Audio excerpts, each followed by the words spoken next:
కరెక్టే.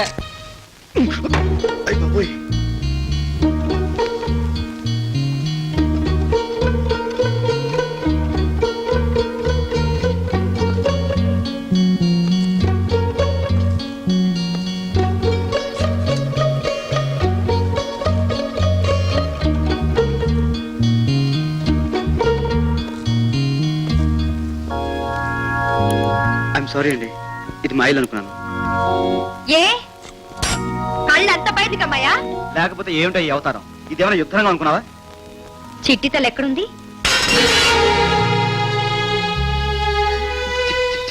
ఏ చిట్టి?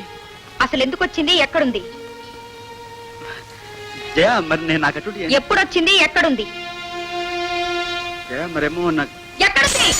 15 రోజుల క్రితం వచ్చింది. మోసపోయి దిక్కు లేకుండా వచ్చింది. నెంబర్ 15 ఆనందపేటలో ఉంటుంది. చాలా అడిగేదాకా నాకు ఈ సంగతి ఎందుకు చెప్పలేదు?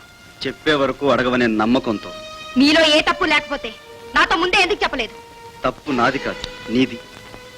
చిట్టి తల్లి వచ్చిన రోజున నీకు నిజం చెప్పాలనుకున్నాను, కానీ ఆ రోజు నీ పరిస్థితి నా చేత నిజం చెప్పనివ్వలేదు. పోనీ చిట్టి తల్లి కొనమని అడిగితే తను నీ మనస్తత్వానికి భయపడి రానంది.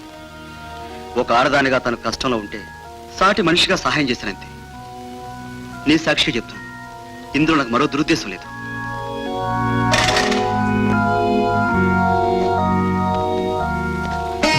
ఇప్పుడు చెప్పండి, దేవుడి మీద ప్రమాణం చేసి చెప్పండి, మీరు చెప్పింది నిజమని. నిన్నే మోసం చేయగలిగిన వాడిని ఈ దేవుణ్ణి మోసం చేయలేనా జయ? కావచ్చు, ఏది నమ్మకపోయినా నేను దేవుడిని నమ్ముతాను. మీరు చెప్పింది నిజమని దేవుడి మీద ప్రమాణం చేసి చెప్పండి. జయ, నీకంటే నాకు ఏది ఎక్కువ కాదు. నీ మీద ప్రమాణం చేసి చెప్తున్నాను, నేను చెప్పేది నిజం. నా మాట నమ్ము. నమ్మవా? నేను తొందరపాటు లేని మనిషిని కాబట్టి మిమ్మల్ని అడిగాను, చెబితే నమ్మాను. ఇంకోటైతే ఎప్పుడో ఊరేసి తచ్చేది. అసలు ఎవరైనా లేకపోతే మనకేమిటండి? వాళ్ళ కర్మ వాళ్ళది. దాన్ని వెంటనే ఊరు పంపేయండి.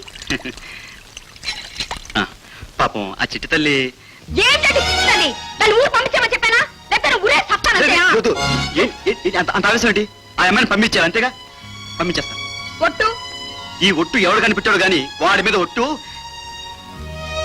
ఒట్టు పదండి.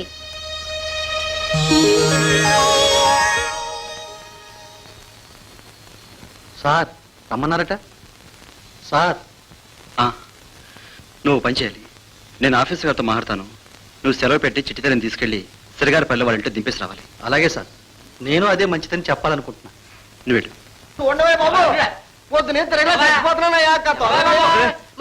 ఎప్పుడు వచ్చావు? ఇప్పుడు ఇట్లు బాబు, తెల్లారి గట్ల బయటకు వచ్చానండి. అప్పుడు నుంచి ఒకటే తిరుగుడండి. కానీ మా రోడ్ల ఆఫీసర్ గారు ఎక్కడంటే ఎవరు సెపరేట్ అండి బాబు. అదే అడ్రస్ తలేదా? అడ్రస్ కాగితం ఇచ్చారండి, కానీ చెవు తొడతెట్టి తిరిగిట్టేసానండి. అదండి.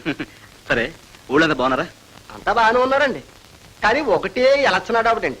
ఇప్పుడు ఎలక్షన్స్ ఉంటాయా? మీకు తెలియదా బాబు? అయ్యి బాబు, మన ప్రెసిడెంట్ గారు చచ్చిపోయారండి. చచ్చిపోయాడా? ఏ అంటారేంటండి? ఆయన కూతురు సిట్టితల్లి మంగతాయారు లేదండి, టైలర్ అప్పారావు గారితో లేచిపోయిందండి. కూతురు ఎదప్పని చెప్తే అపమానంగా ఏ తండ్రి బతుకుంటాడండి? గోదావరిలో దూకి చచ్చిపోయాడండి. ఇప్పుడు అది కానీ ఊళ్ళో అడుగు పెడితే కాళ్ళు చేతులు నరికి పోగరెట్టేస్తారండి. యాదవాని యదప్పని చేసింది కదండి, ఊరికే తలపు తెచ్చిందండి. అది గాని ఇప్పుడు కనబడితే నా మట్టుకు నాకు నరికి పోగరెట్టేల్పిస్తుందండి. యాదవ ఆ మాటకి గాని చిన్నమ్మ గారిని చూసి చాలా కాలం అయింది. పదండి ఇంటికి వెళ్దాం. చూడండి, అమ్మగారు పక్క ఊళ్ళో గుడికి వెళ్ళారు, రావడానికి ఆలస్యం కావచ్చు. నువ్వు ఈ డబ్బు తీసుకువెళ్ళి ఎక్కడైనా భోజనం చేసి మన ఊరు వెళ్ళిపో. చిన్నమ్మ గారు జున్ను ఎంపారండి, నేను తీసుకెళ్తాను. అదండి. సార్ నేను సెలవు పెట్టేశా, బయలుదేరుతాను. వద్దు తిరుపతయ్య, చిట్టి తల్లి ఇప్పుడు ఆ ఊరు వెళ్ళడానికి వీల్లేదు. ఇంకొద్ది రోజులు మీ ఇంట్లో ఉంచు. మా చెల్లెలు ఇవాళే పురుడుకు వచ్చిందండి. అసలే మా దిరికెళ్ళు, మా ఇంట్లో కుదరదయా. శ్రీకృష్ణ ఇలాగే ఉండాలి మన కొట్లో. ఎంత ఖర్చు అయినా పర్వాలేదు, ఎంత టైం అయినా పర్వాలేదు. అలాగండి. రాజశేఖరం గారా, ఏమిటి సార్ ఇలా వచ్చారు? నువ్వు వెళ్ళవయ్యా. ఒక్క నిమిషం, నేను కొన్ని చిక్కులో పడ్డాను, నాకు మీ సహాయం కావాలి. విషయం ఏమిటో చెప్పండి, సహాయం ఎలా చేయండి సార్. చిట్టి తల్లి అని ఒక అమ్మాయి చిరగారిపల్లి నుంచి వచ్చింది, కష్టాల్లో ఉంది. ఆవిడకి సహాయం చేయడం మీ ఆవిడకి బొత్తిగా ఇష్టం లేదు కనుక ఆవిడ ఊరు పంపించేశారు, ఇంతే కదా. అరే మీకెలా తెలుసు? మీ ఆవిడ మా ఆవిడతో చెప్తుండగా విన్నాను సార్. అసలు సార్ ఇద్దరు ఆడవాళ్ళు మాట్లాడుకుంటే ఆ విషయం పబ్లిక్ న్యూస్ లాగా బజార్లో వినిపిస్తుంది సార్. కానీ నేను అమ్మాయిని ఊరికి పంపించలేదు. పంపించలేదా? పంపించేయండి రాజశేఖరం గారు, కాపురాలు చెడిపోతాయి నా మాట వినండి. అందుకే మీ దగ్గరికి వచ్చాను. ఈ గొడవ చల్లబడేంత వరకు ఆ అమ్మాయిని మీరే కాపాడాలి. ఏమిటో మొహమాట పెట్టేస్తున్నారు.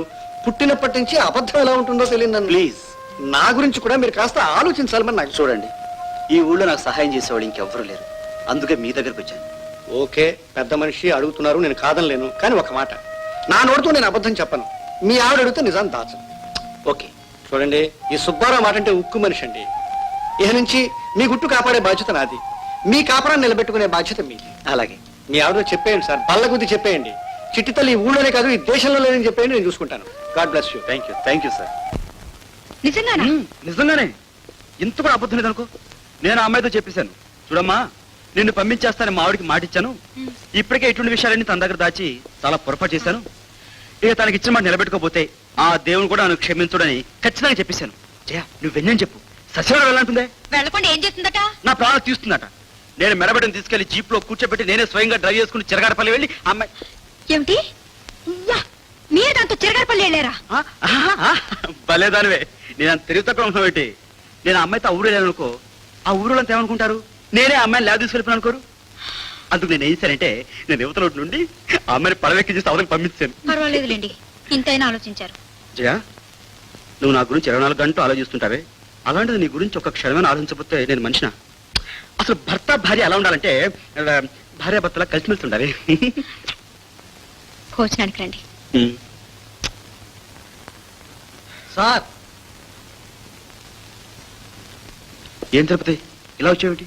మన చిట్టి తల్లి గారు పెట్టి కొంప మునుగుతుందయ్యా. కాస్త నెమ్మదిగా చెప్పు. ఇప్పుడే కష్టపడి కట్టుకలు చెప్పి నా కాపురం నిలబెట్టున్నాను. ఏమైంది?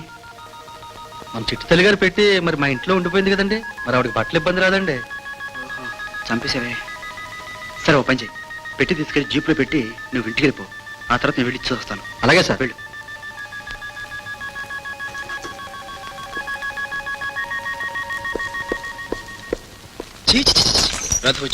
ఏమిటండి డ్రైవర్ ఈవేళప్పుడు వచ్చాడు? ఏమున్నాయి గవర్నమెంట్ ఉద్యోగాలు? పగలలో గొడ్లో పనిచేసుకుంటారు, రాత్రి ఇదిగో ఇలా చంపు తింటారు. అంటే మీరు ఇప్పుడు వెళ్ళాలా? తప్పదు కదా, 5 స్టార్ ఆఫీసరు. ఎక్కడా ఏంటో. ఏమండి, ఆ? త్వరగా వచ్చేయండి. Thank you. వెంటనే వచ్చేస్తాగా.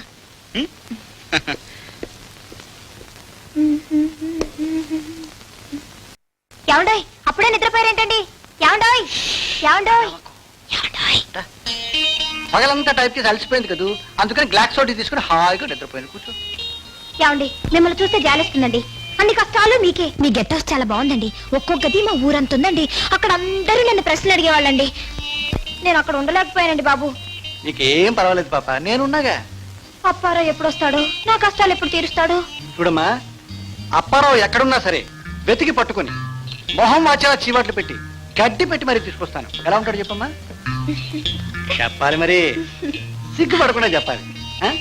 ఎర్రగా ఆ, ఎత్తుగా ఆ, లావుగా ఉంటాడు. ఆ. ఇప్పుడు చిట్టి తల్లి మళ్ళీ వచ్చిందా?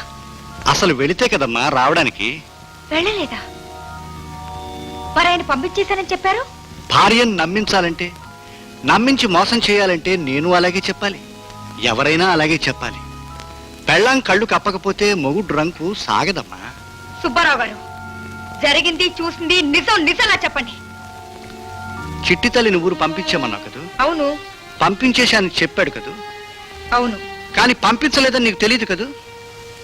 అవును. ఎలా తెలుస్తుందమ్మా? నిన్ను పిచ్చిదాన్ని చేసి కట్టుకథలు చెప్పి నమ్మించి ఈ ఊళ్ళోనే మరో ఇంట్లో ఆ అమ్మాయితో కులుకుతున్నాడని నీకు ఎలా తెలుస్తుందమ్మా? అసలు ఏం జరిగిందో తెలుసా? ఏమిటిది రాజశేఖరం గారు, మీకేమైనా న్యాయంగా ఉందా? ఇంటి దగ్గర మహాలక్ష్మి లాంటి పెళ్ళాన్ని పెట్టుకుని ఆ పిశాచితో నేను కాపురం చేయలేను.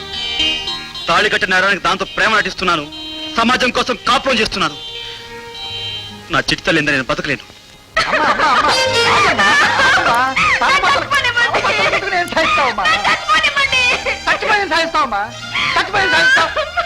అతను భర్త తెగించిన మనిషి, నీ జీవితం ఒక చేతుల్లో ఉంది. ఆ విషయం ఆలోచించడం రేపు పొద్దున్న నా గురించి వాళ్ళు కల్పించి చెప్పి నిన్ను మోసం చేయగల శక్తి సామర్థ్యాలు ఉన్న మనిషి. పట్టుకున్న దాన్ని ఎలా ఉన్నావు ఎప్పుడైనా అడిగాడా? ఆ ఉంచుకొని దాన్ని తీసుకొని గవర్నమెంట్ ఆసుపత్రికి వెళ్ళి